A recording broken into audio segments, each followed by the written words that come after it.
श्यामगंज गांव बहुत पुराना था। उसकी धूल भरी गलियों के किनारे प्राचीन पेड़ थे। घर छोटे थे, एक साथ सटे हुए थे मानो गर्मी के लिए। गांव वाले सीधे साधे किसान लोग थे। वे कड़ी मेहनत करते थे।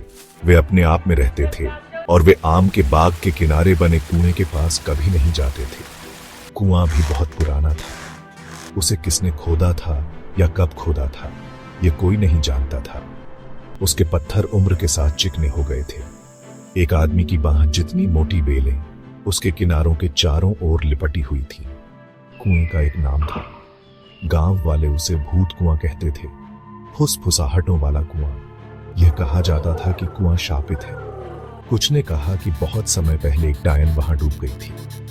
दूसरों ने एक जिन्न के बारे में बताया जो उसकी गहराई में फंस गया था। रात में लोग कुएं से अजीब आवाजें आने का दावा करते थे, फुसफुसाहट, कराह और कभी कभी एक द्रुत चीख। ज्यादातर ग्रामीण कुएं से बचते थे। उन्होंने अपने बच्चों को दूर रहने के लिए कहा, लेकिन गांव के बच्चों के लिए कुएं में एक काला आकर्षण था। वे आपस में इसके बारे में कहानियां फुसफुसाते थे, एक दूसरे के करीब जाने की हिम्मत, लेकिन किसी ने भी खासकर रात के समय उसके पास जाने की हिम्मत नहीं की। रवि अलग था। वह गांव के स्कूल मास्टर का बेटा था। एक तेज लड़का, जिज्ञासु और संशयवादी। रवि भूतों या शापों में विश्वास नहीं करता था। वह सोचता था कि कुएं के बारे में कहानियां बकवास हैं, बच्चों को डराने के लिए सिर्फ बूढ़ी औरतों की कहानियां। रवि के दो करीबी दोस्त थे। विजय एक मजबूत, अच्छे स्वभाव वाला लड़का था।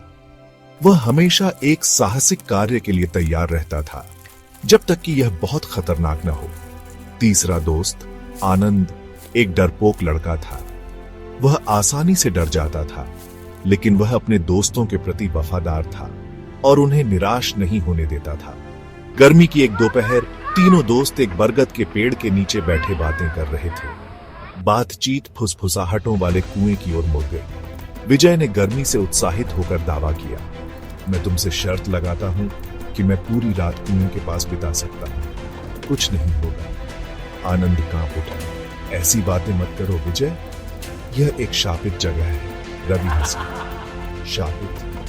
मूर्ख मत बनो आनंद, ऐसी कोई चीज नहीं होती है। विजय ने अपनी बहादुरी साबित करने के लिए उत्सुक होकर रवि को चुनौती दी। अगर तुम्हें इतना यकीन है तो हम आज रात वहां क्यों नहीं जाते? हम पूरी रात कुएं के पास बिताएंगे, बस यह साबित करने के लिए कि डरने की कोई बात नहीं है। रवि, जो कभी भी चुनौती से पीछे हटने वाला नहीं था, तुरंत मान गया। आनंद, हालांकि बहुत डरा हुआ था, अनिच्छा से उनके साथ जुड़ने के लिए तैयार हो गया। वह अपने दोस्तों को अकेले अज्ञात का सामना नहीं करने दे सकता था। उस रात सितारों से भरे आकाश के नीचे तीनों लड़के आम के बाग के किनारे पर मिले। वे आधी रात को मिलने के लिए राजी हुए थे, जब चांद छिपा हुआ था और गांव सो रहा था। हर एक के हाथ में एक एक मशाल थी। उनकी हथेलियां घबराहट और प्रत्याशा से पसीने से तर थीं। आनंद कांप उठा। उसने अपनी शॉल को और कसकर खींच लिया। शायद हमें वापस चले जाना चाहिए, वह फुसफुसाया। उसकी आवाज कांप रही थी। अभी बहुत देर नहीं हुई है, इतना डरपोक मत बनो आनंद, विजय ने कहा। हालांकि उसकी आवाज में उसका सामान्य आत्मविश्वास नहीं था। डरने की कोई बात नहीं है। उसने रवि की तरफ देखा, जो चुपचाप खड़ा था, कुएं की ओर देख रहा था। उसकी आंखों में एक अजीब सी चमक थी। जैसे ही वे कुएं के पास पहुंचे, हवा भारी हो गई। चमेली की गंध, जो आमतौर पर मीठी होती है, मंद और घनी लटकती थी। सन्नाटा सिर्फ झींगुरों के चहचहाने से टूट रहा था, जो लड़कों के कुएं के करीब आते ही चुप हो जाते थे। रवि आगे आगे चल रहा था। उसकी मशाल ऊंची थी, ढहते हुए पत्थर और मोटी लताओं को रोशन कर रही थी, जो टिमटिमाती रोशनी में लिख रही थी। वे कुएं के किनारे पर पहुंचे। नीचे का पानी काला था, रात के आकाश का कुछ भी प्रतिबिंब नहीं था। उन पर एक अनिश्चितता की भावना छा गई, भारी और घुटन भरी। आनंद कांपने लगा, उसके दांत बड़बड़ाने लगे। विजय ने बहादुरी दिखाते हुए कहा, देखो यहाँ एक पुराने कुएं के अलावा कुछ नहीं है, और शायद कुछ फ्रॉग्स। उसने हंसने की कोशिश की, लेकिन आवाज घबराहट भरी आई।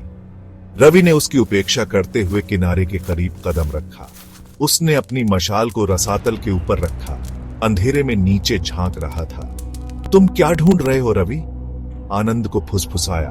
उसकी आवाज डर से भरी हुई थी। रवि ने कोई जवाब नहीं दिया। वह चुपचाप खड़ा रहा, कुएं में देख रहा था, मानो किसी तंद्रा में हो। अचानक उसने हांफते हुए और पीछे की ओर ठोकर मारी, अपनी मशाल कुएं में गिरा दी। रोशनी एक हिस्स के साथ गायब हो गई, उन्हें पूर्ण अंधेरे में डुबो दिया। पानी से धीरे धीरे ऊपर उठा, उसकी निगाहें उन पर टिकी हुई थीं। भाग 6। रात में एक चीख। एक भेदी चीख ने रात को चीर डाला। आनंद अब और न देख पाने के कारण मुड़ गया और भाग गया। उसकी चीख रात के सन्नाटे में गूंज उठी।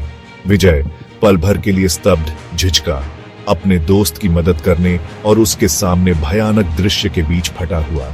पानी में मौजूद चेहरा और ऊपर उठने लगा। उसकी लंबी सफेद भुजाएं अंधेरे से बाहर निकल रही थीं। उसकी उंगलियां लंबे नुकीले नाखूनों से युक्त कुएं के पत्थर के किनारों पर खरोंच रही थीं। विजय, उसका डर आखिरकार उसकी झिझक पर काब। भाग 7। तलाशी। लाठी और मशालों से लैस ग्रामीण सावधानी से ग्रोव के पास पहुंचे। उनमें से बहादुर आगे बढ़े, उनके चेहरे गंभीर थे। उन्होंने आनंद को ग्रोव के किनारे पर दुबका हुआ पाया, जो लगातार बड़बड़ा रहा था। उसकी आंखें दहशत से फैली हुई थीं। वह कुएं की ओर इशारा कर रहा था। उसकी आवाज चीखने से कर्कश थी। रवि, कुआं, चेहरा। वह हकलाया, एक सुसंगत वाक्य बनाने में असमर्थ। ग्रामीण लापता लड़के के लिए उनका डर चिंता में बदल गया। कुएं को घेर लिया, उनकी मशालें आसपास के पेड़ों पर टिमटिमाती हुई परछाई डाल रही थीं। उन्होंने रवि का नाम पुकारा। उनकी आवाजें रात के सन्नाटे में गूंज रही थीं, लेकिन कोई जवाब नहीं था। केवल उनकी अपनी सांसों की आवाज और रात की हवा में पत्तों की सरसराहट। एक एक करके बहादुर ग्रामीणों ने कुएं में झांका। उनकी मशालें गहरे पानी को रोशन कर रही थीं, पर रवि का कहीं पता नहीं था। कुआं गहरा और अंधेरा था, तल परछाई में छिपा हुआ था। ये ऐसा था जैसे लड़का हवा में गायब हो गया हो। खंड 8। एक भयानक खोज। जब वे उम्मीद छोड़ने ही वाले थे, तभी ग्रामीणों में से एक चिल्लाया। उसने कुएं के एक कोने की ओर इशारा किया, जहां पत्थर टूट गया था, जिससे एक संकरी कगार दिखाई दे रही थी। और वहां टूटा हुआ और स्थिर पड़ा था रवि। बड़ी मुश्किल से उन्होंने एक रस्सी नीचे की और लड़के के शरीर को कुएं से बाहर निकाला। वह मर चुका था। उसकी गर्दन टूट गई थी। उसकी आंखें दहशत से फैली हुई थीं, एक खामोश चीख में जमी हुई थीं। उसकी त्वचा मौत की तरह पीली थी और उसके कपड़े फटे हुए थे और भीगे हुए थे। पर सबसे अजीब थे जलने के निशान। उसके हाथ और छाती अजीबोगरीब फफोलेदार जलन से ढके हुए थे, मानो आग से झुलसे हों। ग्रामीणों में दहशत फैल गई। कुछ लोग मुंह मोड़ लेते हैं, ये नजारा देखने का जोखिम नहीं उठा सकते। माताओं ने अपने बच्चों को कसकर पकड़ लिया। उनके कानों में प्रार्थना की फुसफुसाहट, भय और मृत्यु की गंध से भरी हवा अनदेखी ऊर्जा से चटकने लगी। वे रवि के शरीर को वापस गांव ले गए। उनकी खामोशी अनकहे डर से भरी हुई थी। ग्रामीण, जिन्होंने हमेशा फुसफुसाहटों वाले कुएं की कहानियों को केवल अंधविश्वास के रूप में खारिज कर दिया था, अब उन्हें एक भयावह सच्चाई का सामना करने के लिए मजबूर होना पड़ा।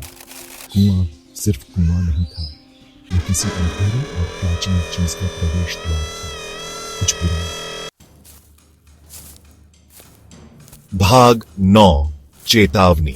अगली सुबह गांव के बुजुर्ग आम के बाग के किनारे पर जमा हुए। उन्होंने कुएं को देखा। उनके चेहरे गंभीर थे। कुआं, जो कभी पानी का स्रोत था, अब भय का प्रतीक था। उनके संसार की सतह के नीचे छिपे अंधेरे की याद दिलाता है। वे जानते थे कि वे जो हुआ उसे नजरअंदाज नहीं कर सकते। वे युवा रवि की मृत्यु को आसानी से नहीं भूल सकते थे। उन्हें अभिनय करना था, ग्राम प्रधान, पीढ़ियों के ज्ञान से भरी आंखों वाला एक बुद्धिमान बूढ़ा व्यक्ति, बोला, कुएं को सील कर देना चाहिए, उसने कहा। उसकी आवाज उसकी उम्र के बावजूद दृढ़ थी। किसी को भी उसके पास फिर कभी नहीं जाना चाहिए, और उन्होंने ऐसा ही किया। वे पत्थर और मलबा लाए और कुएं को सील कर दिया, उसे धरती के नीचे गहराई में दबा दिया। जब वे समाप्त हो गए तो धरती और पत्थरों का एक टीला रह गया, जिज्ञासा और अविश्वास से उपजी त्रासदी का एक मौन स्मारक। श्यामगंज के ग्रामीणों ने फिर कभी फुसफुसाहटों वाले कुएं के बारे में बात नहीं की, पर उन्होंने जो सबक सीखा उसे कभी नहीं भुलाया। कुछ चीजें वे जानते थे, सबसे अच्छा अबाधित छोड़ दिया जाता है। कुछ रहस्य खोजे जाने के लिए नहीं होते हैं, और कभी-कभी अंधेरे में फुसफुसाहट को अनसुना कर देना ही बेहतर होता है।